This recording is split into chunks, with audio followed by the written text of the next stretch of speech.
The 2026 RX has remained a top seller yet again in the luxury lineup in both Canada, the US, and countries all over the world. So I'm gonna go over 5 features that are hidden and might be related to why there is such success with this vehicle. And make sure you stay to the end because I have a bonus one. I'm Dustin Mason from Performance Lexus in St. Catharines, and I make Lexus videos. So if you like this, make sure you hit like and subscribe.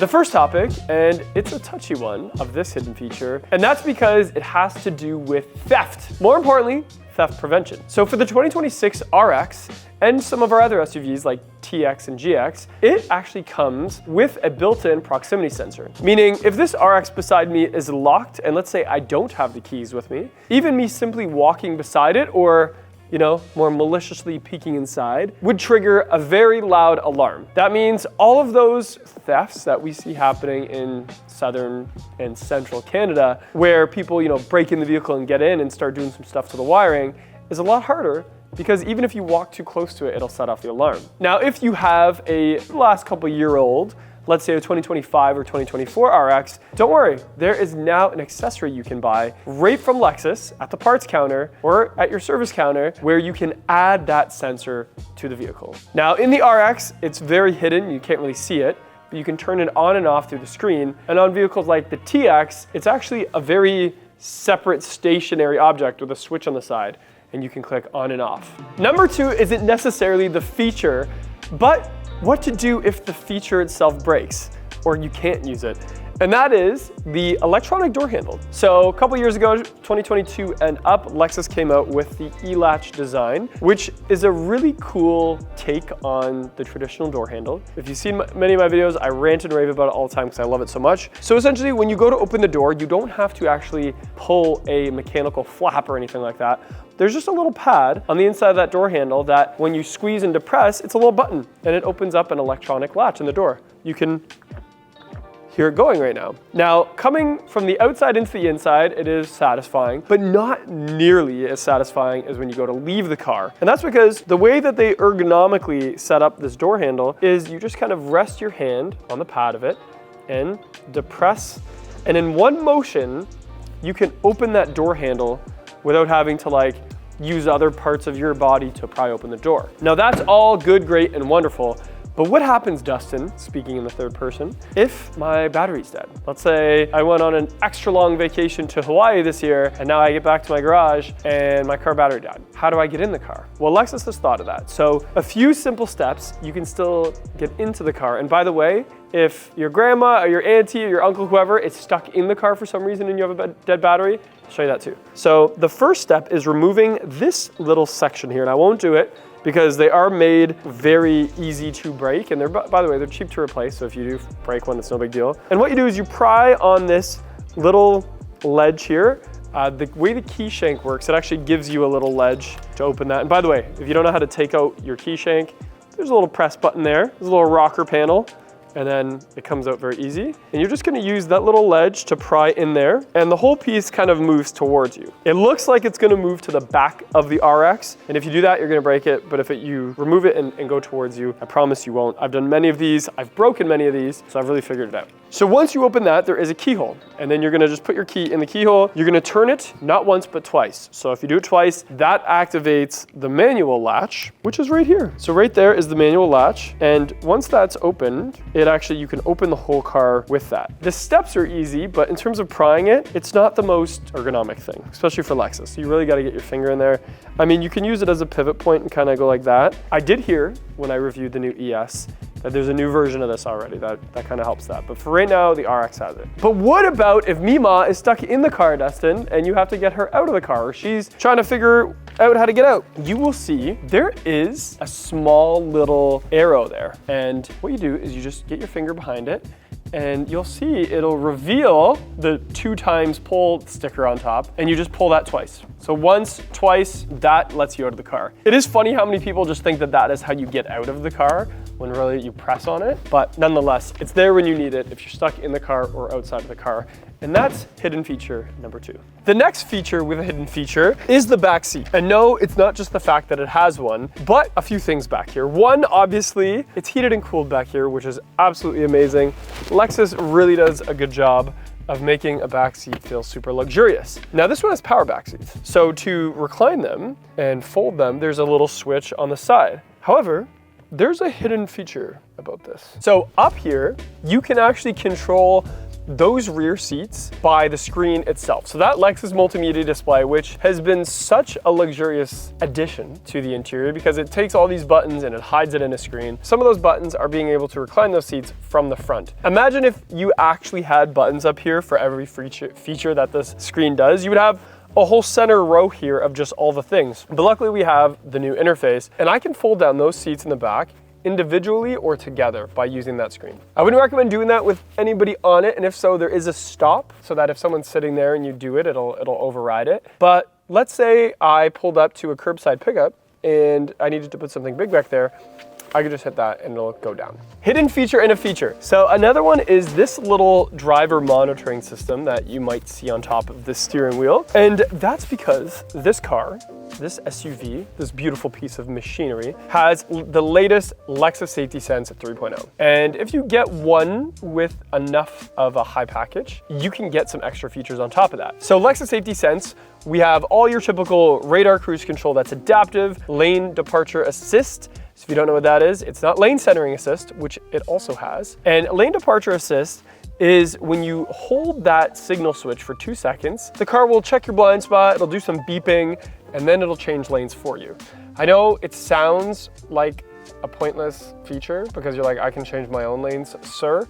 But it's actually kind of nice. When you're driving for like a while on the highway and you have everything set up and you're listening to some podcasts and you're just vibing, maybe some armchair expert, and you can just like click that, check your mirror, and it'll still just change lanes. It's just so effortless and beautiful, and I love it so much. Lane centering, however, just keeps you dead center in your lane. And now, with the latest version, let's say you're coming up to a curve in the road, it'll slow down for you a little bit for that curve. Now, it definitely slows down more than I would because I'm a race car driver, but it does slow down. The driver monitoring does 2 things. One, it'll tell you if you're, distracted. Let's say you're driving through the city and you see a really cute golden doodle on the side of the road and your eyes and face are just staring a little too long. The car might beep at you and say, hey, get your eyes on the road there, buddy. That doodle is not gonna save you if you crash this car right now. That's what it'll do for the first thing. And second thing is when you monitor someone's face, you can give them the lovely feature of traffic jam assist. And this one took me a while to be able to try out, but imagine you're on your way from the beautiful Niagara region to Toronto on a Sunday and you get stuck in bumper to bumper traffic. Well, your cruise control's on, your lane departure alert's on. The car might tell you, hey, if you want, take a little break. I got it from here. Traffic jam assist activated. And what that does is not only will it keep you in your lane, but it'll actually let you rest that old right leg of yours and not worry about the brake or the gas for the next little bit. Meaning if it's bumper to bumper, if it's stop and go traffic, the car is watching all the things around it and it just does its own thing. It'll accelerate when it's time to accelerate, it'll stop when it's time to stop. Now, after some time, it might kick you out because it wants to make sure you're not falling asleep. And also, that monitoring device will keep an eye to make sure you're not reading a book or scrolling or taking a nap, because you need to be still awake and aware for that type of autonomy. Those things combined with things like blind spot monitoring, pre-collision system with brake assist, parking assist with brake assist, and rear cross traffic alert means that this car is always watching what's around you and it's ready to intervene. Another thing with that pre-collision system, not only will it stop, but it also will avoid a car. It can also steer if someone jumps out in front of you. If a pedestrian or bike or car is coming up behind you and you go to open your door, because you're parked, it'll tell you that there's someone coming and it'll stop you from opening the door. That's one of those features that if it just works one time to someone you know, it's well worth it. And last but not least, proactive driving assist. My favorite safety bubble around the car. Meaning when you're driving, when you turn that feature on, the car is constantly watching around you and ready to do stuff, even if it's not like an imminent danger. If I'm driving, no cruise control, on the gas, and the guy in front of me slows down, if I have proactive driving assist, it's gonna slow down too. If someone opens their car door, it's just gonna, turn away a little bit. I've really started to like it, mainly because I listen to podcasts, I listen to ebooks, I sometimes sing very loudly in the car, I do all these things. So having the car paying attention to what's around me is very cool. And it makes me less tired.